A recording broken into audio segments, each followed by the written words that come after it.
Welcome to the latest episode of Branding the Experience, where we discuss ways where we can create environments in our business where employees actually want to come to work and customers want to keep coming back.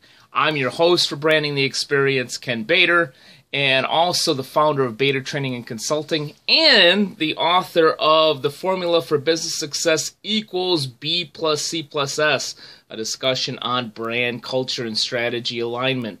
And our subject today comes from one of the sections of this book, which is on brand personality, page 84, if you happen to have a copy or if you've read my book. I've also done a recent podcast on brand personality, as well as a couple of articles that I'll share in my next newsletter. But want to talk about brand personality from an employee exercise standpoint.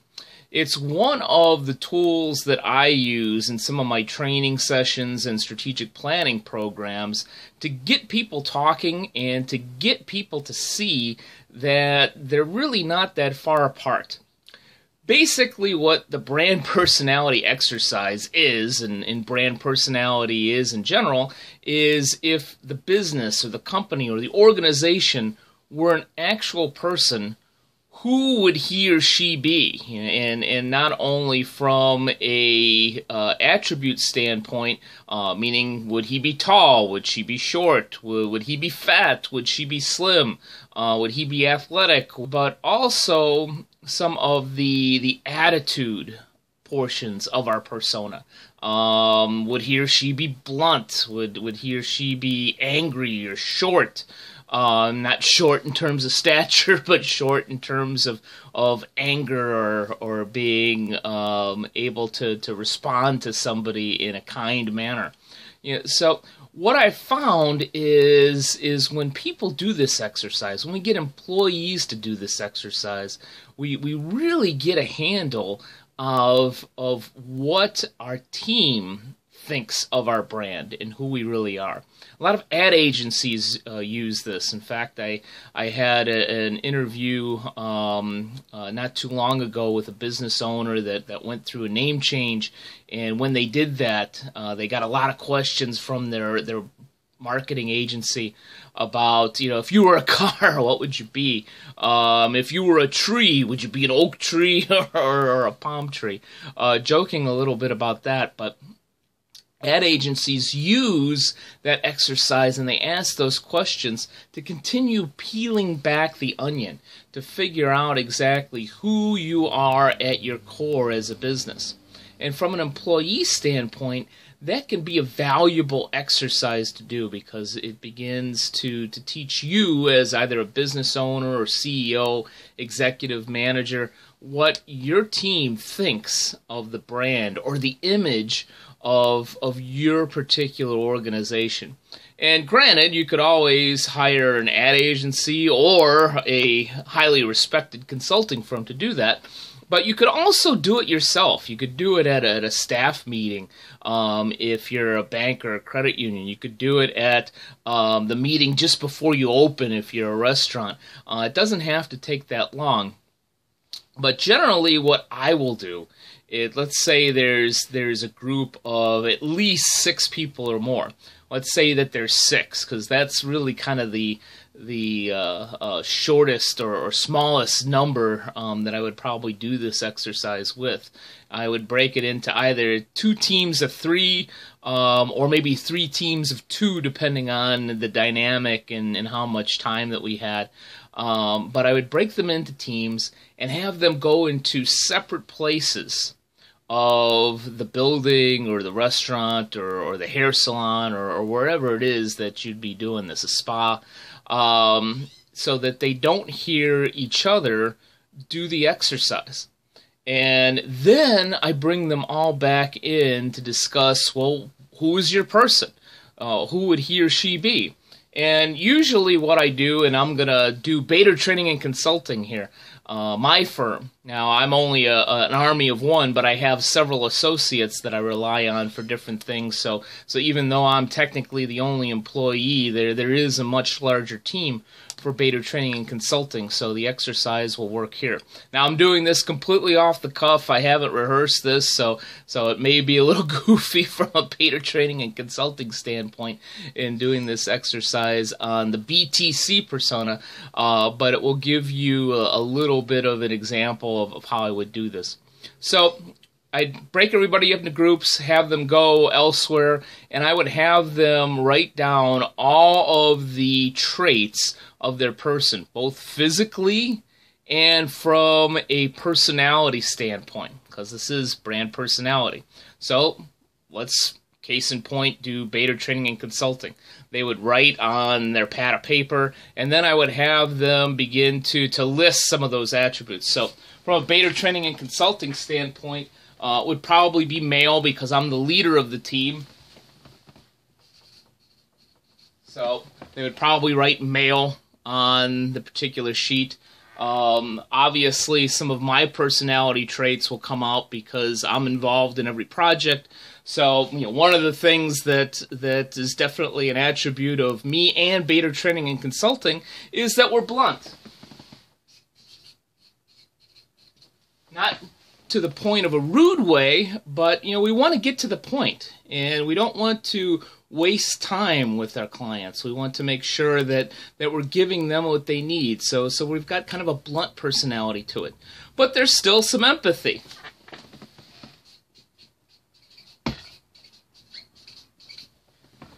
So we would write that down as well. We do care about our clients.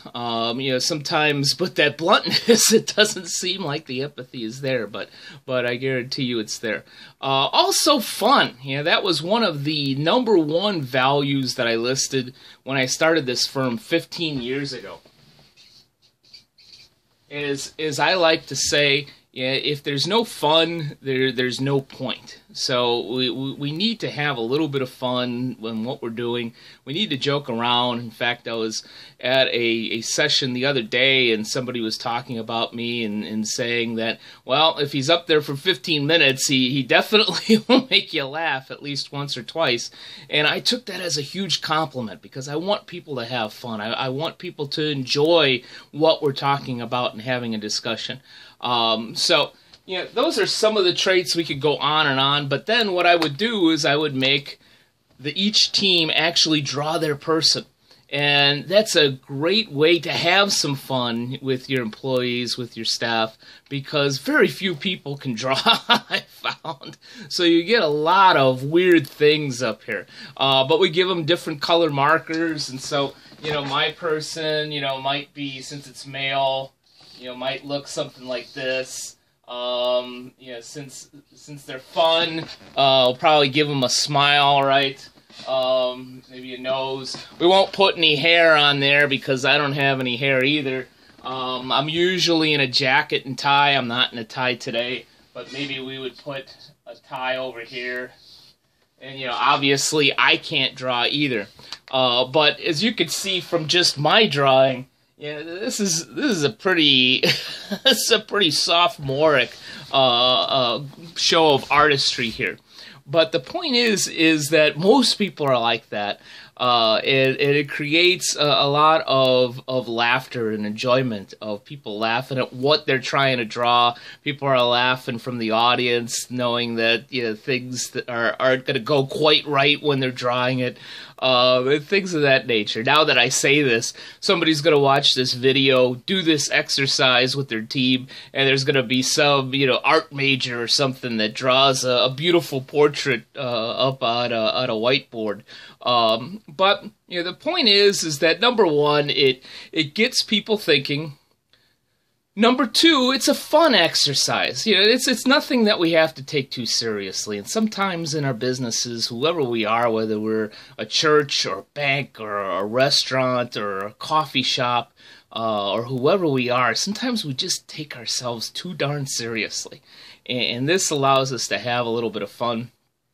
But it also, the last point, is it also begins to get into the psyche of what we think about our business and how we envision this particular business in our minds. Now, I believe one of the articles are actually in the book, I talk about a situation years ago where I had a strategic planning session that was not going well at all, and I pulled out this exercise a little bit earlier than I had planned. And it changed the whole dynamic of the strategic planning. People laughed, people had fun, but the most important thing is it took down some of the walls. There were a number of cliques in this particular group that, maybe they did have respect for each other, but they certainly didn't agree with each other. But at the end of the exercise, what we found is that all three groups in this situation actually had a picture that was pretty darn similar. And not similar because the same person drew it or because everybody had a talent for drawing. It was because within about 80 to 90%, people really understood what the image was and should be of that particular business. So it brought people together from a culture standpoint and allowed them, that was a number of years ago, but I could tell you it allowed them to brand the experience not only for their employees, but for everybody they served. And it really was something that they were able to leverage for a long, long time. Thank you for spending some time with me today. I hope you have fun with the brand personality exercise at your business. I'm Ken Bader, the host of Branding the Experience, also the author of The Formula for Business Success equals B plus C plus S, and I do have a white paper that is a companion for the book called When Your Formula Doesn't Add Up. Has a lot of quick, easy tips if your brand's a little bit off, but your culture and strategy are good, or if your strategy is sound and maybe you need a little help with culture. It gives some tips for the different scenarios in our formula. So if you happen to send me an email at kbator, B-A-T-O-R, at btcinc.net, be more than happy to send you a copy and a link for that particular white paper. So again, thank you for spending some time with me today, and here's hoping that your brand has a well-branded experience. Take care.